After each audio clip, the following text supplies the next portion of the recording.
Who exactly are you? After an incident, I was demoted from the head office to a rural branch. I'm now unwelcomed by everyone and sidelined by my department with minimal responsibilities. Then one day, I ended up solving a problem for a younger boss who had transferred from the headquarters. The younger boss, who had thought of me as incapable, was surprised by my problem-solving skills. Following that, my life took a complete 180-degree turn. My name is Michael Johnson. I'm 43 years old. While my peers are busy with marriage, parenting, and climbing the career ladder, I'm single and stuck in a small rural branch, far removed from any prospects of promotion. My job involves organizing documents that are about to be stored away, likely never to be seen again. It's the kind of work that wouldn't really matter if I did it or not. If I suddenly quit tomorrow, it wouldn't cause any trouble for anyone. A few years ago, due to certain circumstances, I was transferred to this branch. Initially, I considered quitting, but by that time, I was past my prime working years, and job hunting in the countryside, where opportunities are scarce, seemed too daunting, so I ended up staying. I used to work at the head office. Suddenly, I was transferred from the head office to this small rural branch. Of course, there was a reason for this, and it seems that the story of why I was transferred had already spread widely within the branch. The original employees would whisper behind my back or look at me with suspicion. Despite that, I tried to engage with them at first, but it seemed they just wanted me to leave as soon as possible. Their overt attitudes sometimes interfered with the work. After several years of this, I've now focused solely on not causing any trouble. I'm treated almost like I don't exist. At best, I'm harmless. At worst, I'm ignored. But reaching this state also required a lot of effort and humility on my part, so in a way, it's a satisfactory outcome for me. Then one day, a new manager, a transfer from the head office, joined our branch. She was a smart-looking woman in her late 20s, dressed sharply in a suit. Unlike my demotion, her transfer was part of grooming her for a future leadership role. My name is Sarah. I look forward to working with you. She introduced herself, exuding the air of an elite with a confident demeanor. Initially, she seemed a bit stiff, but as she settled in, she began to show more of her youthful, vibrant smile. However, just because she has moved, it didn't change my job in any way. Even though she was my direct superior, there was little interaction between us, given my sideline position. Sarah held individual meetings with all employees soon after arriving. When it was my turn, I explained my work situation as it was. Sarah frowned and seemed to want to say something, but she didn't, and the meeting ended without any changes to my situation. In the end, my work and life remained unchanged. I spend my days doing meaningless work and head home once it's time to clock out. At home, all I do is eat and then go to sleep. My daily life hasn't changed at all from before. With so little work to do, I even spend my breaks leisurely. I often finish my lunch quickly and then take walks around the office to pass the time. Lately, I've noticed Sarah frequently using her phone in secluded spots. Being a young woman, she might be in touch with a boyfriend, I thought. However, Sarah always looked troubled during these moments. Wouldn't she look happier or more excited if she were talking to her boyfriend? I found that a bit curious. But even though I've seen this scene many times, I figured it was none of my business. I hadn't paid much attention to it before, but yesterday, I saw Sarah again, and she looked even more troubled than usual. I just couldn't get her distressed face out of my mind. Even if she had a serious problem, it's unlikely she would turn to someone like me for help, so I decided to carry on as usual. The next day, I arrived at the office first, as always. If there's one good thing about being transferred here, it's that I've been able to lead a healthier lifestyle. With an early-to-bed, early-to-rise routine, and leaving work on time, my health is in top shape. Living alone, I cook my own meals not just on weekend, but every day. Bringing my homemade lunch and starting the day by wiping down my desk in an empty office has become my daily ritual. Previously, after I arrived at work, William, who is nearing retirement, would usually come in next, but that order changed after Sarah moved. And today, as usual, Sarah came in a while after I did. I greeted her, but noticed her complexion looked worse than usual. Today, her face was particularly pale. While watching her, I suddenly realized something. Come to think of it, she used to smile so much at first, but lately, I haven't seen her smile at all.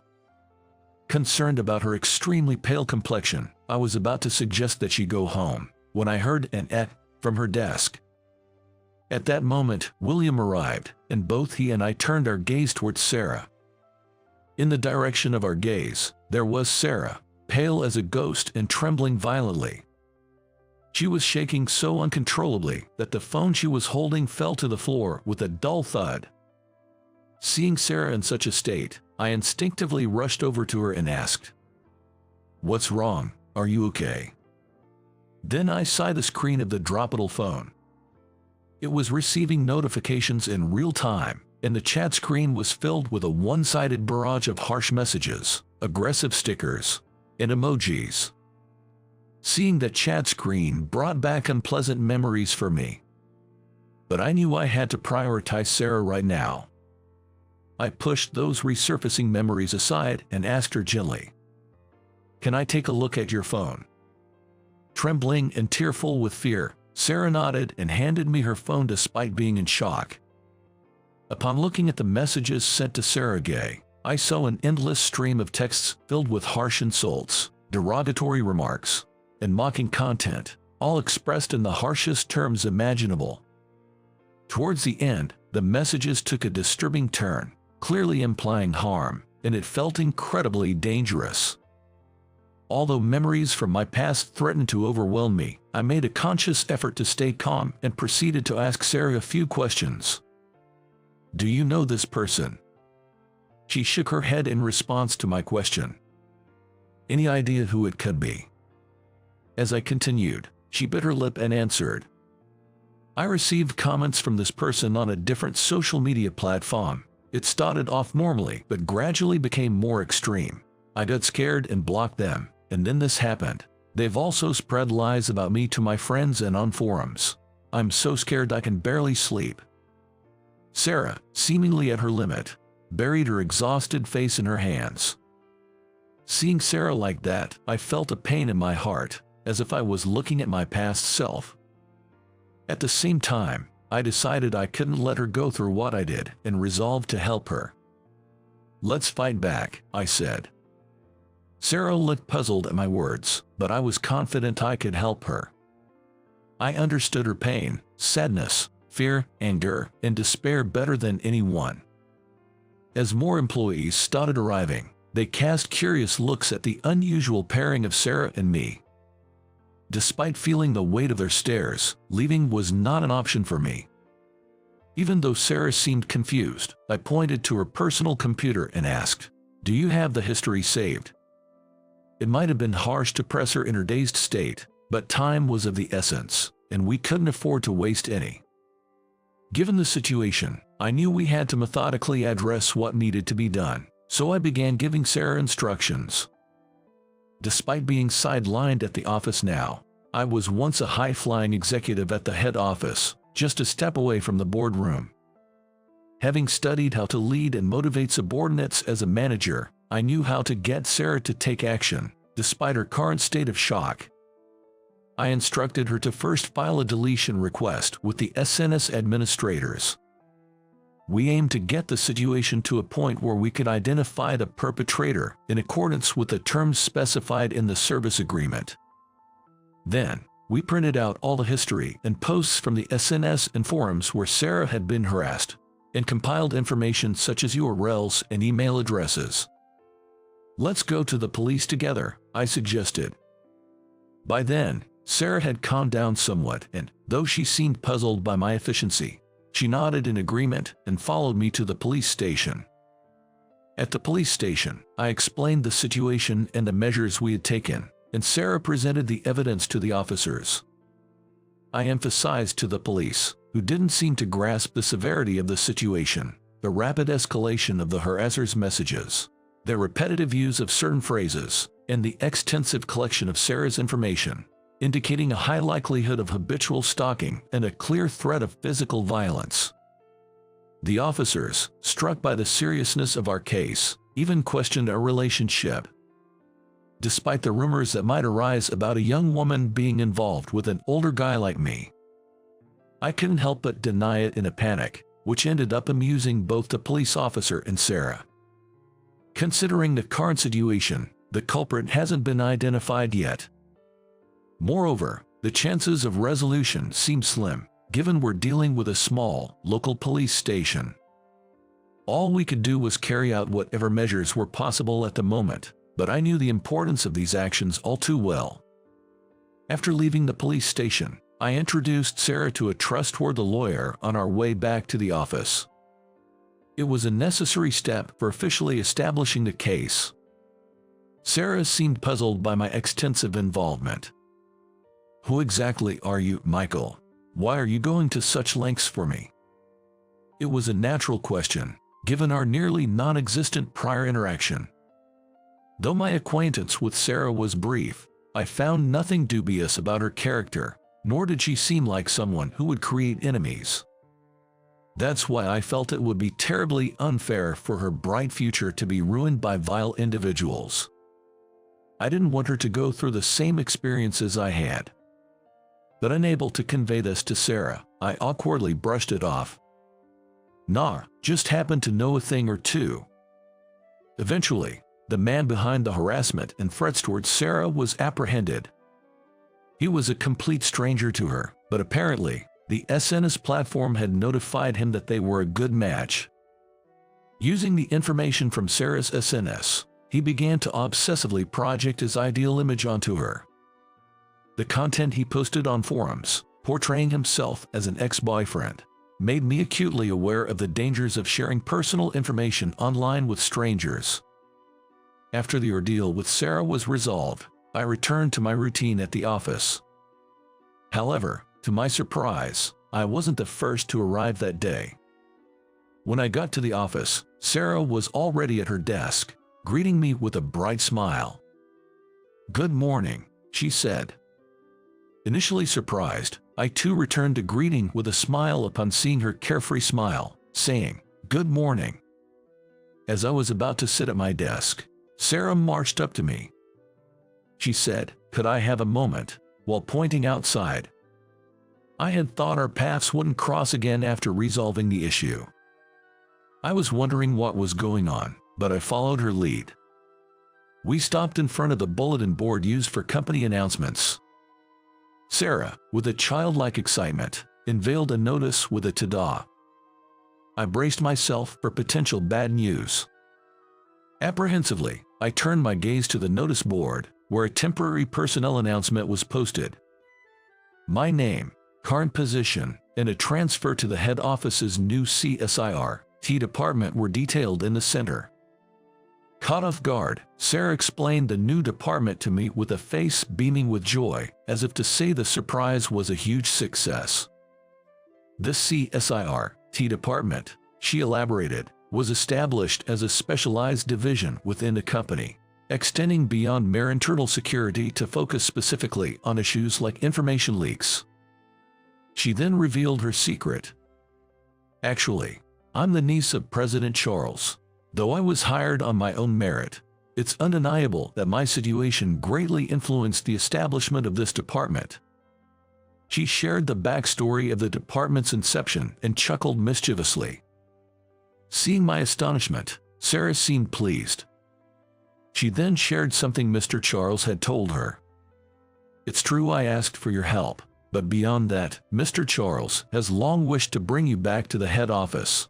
Despite the difficulty in overturning decisions in such a large company, he regrets exacerbating the hardship of a valued employee.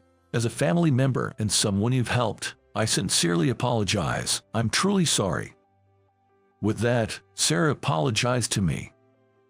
Indeed, I was once on a fast track at the head office, well regarded by Mr. Charles. However, amidst my rapid progress, an incident occurred in the neighborhood where a girl went missing. Of course, I was aware of the news, but I largely brushed it off as someone else's problem. At that time, I was living in a suburban house with my wife and 2 daughters. However, I was practically only coming home to sleep, so I knew nothing about the neighborhood or the people living in it. Therefore, it should have been an incident that had nothing to do with me. But sometime after the disappearance, my name was somehow posted on a popular bulletin board as a suspect. Before I knew it, my address, family, social media accounts, and workplace were all exposed, and I was condemned as a criminal by the public without my knowledge. My family and I were harassed by the media and onlookers to the point that we couldn't even return home. I was suspended from work and had to attend police inquiries. For a while, my family and I took refuge in my in-laws' house far away, but after a few weeks, even my in-laws, who initially welcomed us warmly, started to look at me with suspicion. Feeling the awkwardness, I discussed leaving with my wife, but she and my daughters couldn't even look me in the eye. Realizing I had no place left, I silently packed my bags and moved to a hotel alone.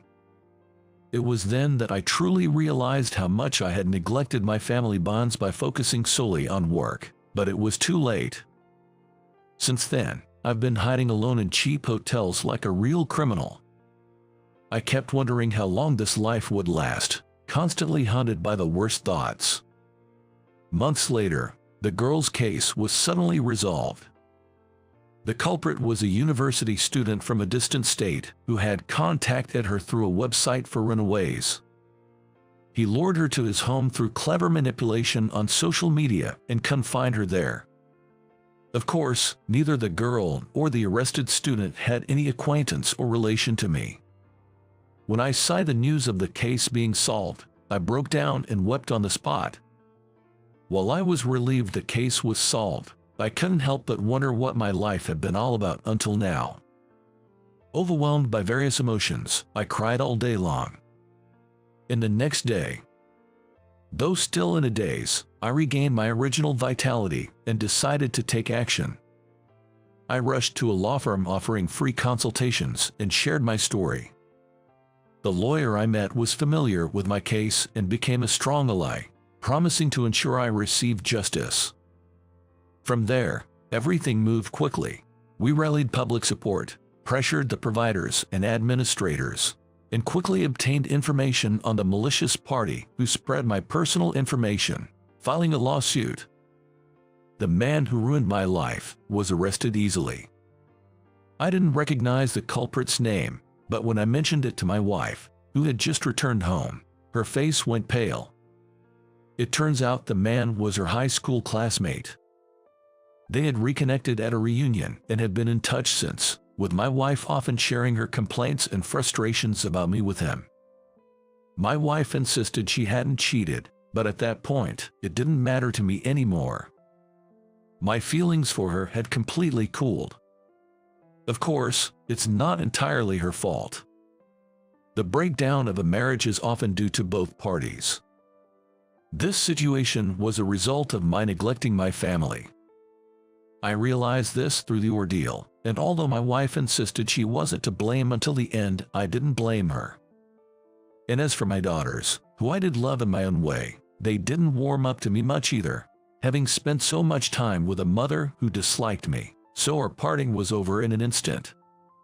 It was a surprisingly abrupt end to my family, but the case had been resolved after all. Feeling motivated by the resolution, I decided to return to work and give it my all. However, life wasn't that simple. Upon my return, I was met with a transfer to a small rural branch office, a clear demotion. This personnel change had been issued before the true culprit and the person who spread my personal information were caught. But as far as the company was concerned, it was better to err on the side of caution. I was expected to take responsibility for causing a stir. Having just returned and faced with this decree, I even considered quitting. But with a trial still pending and essentially nothing else left for me, I accepted the transfer. And so, I was assigned to the current branch. Despite being viewed as an unwelcome presence, as if where there's smoke, there's fire, I continued to be part of the company, eventually becoming the man who doesn't work. Although I was reminiscing about the bitter memories of the past, I couldn't help but smile at the story about Mr. Charles that was conveyed to me by Sarah. I indeed had my concerns about the treatment I received at the time. However, I wasn't fired or demoted, and I've heard it was because Mr. Charles opposed the transfer until the end. Considering his kindness, looking back, I can now say that life in the countryside here was enjoyable. Upon hearing my words, Sarah timidly showed a smile. As we were talking, a woman approached us timidly and said, "Excuse me." She was Lisa from the same department, but we had never really spoken before, and she stood a bit away from us.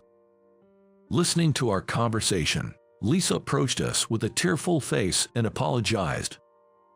"I think I was initially unfriendly to you, and yet you helped me in many ways. I realized it was a misunderstanding, but I never said anything. I'm truly sorry." It turned out that not only Lisa, but also William was there, and peeking out, he joined in with an apology. "Well, I didn't really mind, but I'm sorry I couldn't be of any help." Feeling bashful from their apologies, I ended up making a joke. "What is this? Is today apologize to me day?"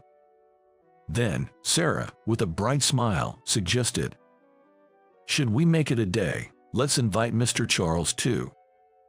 Seeing me flustered, all four of us burst into laughter. I never thought I'd see a day when I could laugh like this again. It's a secret that I felt a little teary-eyed. A month after this incident, after a surprisingly comfortable farewell party at the branch, I found myself in the president's office at the headquarters. Mr. Charles, as vigorous as ever, was there, and I felt a warmth in my heart to meet him again. Then, Mr. Charles personally explained the significance and purpose of my new department and the expectations for it after its establishment. "Not many have experienced a life like yours. However, there will continue to be instances where innocent people like you and your niece suffer. It's presumptuous for a company that couldn't be there for you at that time to say this. But it's precisely because of the regret from that time that I strongly felt the need for a department that can protect not only the company, but also its employees. I believe you, who understand my requests and the meaning of the department, are the right person to lead it. I'm counting on you." Feeling a surge of resolve at his words, I firmly responded, "Yes." And so, I returned to the headquarters as the head of the new department. I was warmly welcomed by those who knew me from before. I received offers of cooperation from many people, and the feelings of disappointment and emptiness I had when I left seemed to finally disappear. I thought I had no allies, no place to belong. But I realized that there were always people who stood by me. Life is unpredictable. What seemed smooth just a moment ago can suddenly plunge into darkness. Conversely, when you think it's all over, you might find joy in unexpected places and pleasant surprises waiting for you. Having gone through various experiences, I've come to truly understand what life is about. Just as harsh natural conditions can create beautiful landscapes, I'd like to think that my experiences have added some depth to me as a person. Now, I stand in front of the new department that has become my place, once again. Slapping my cheeks with both hands to psych myself up, I say "all right" out loud and step into my new department, ready to start anew.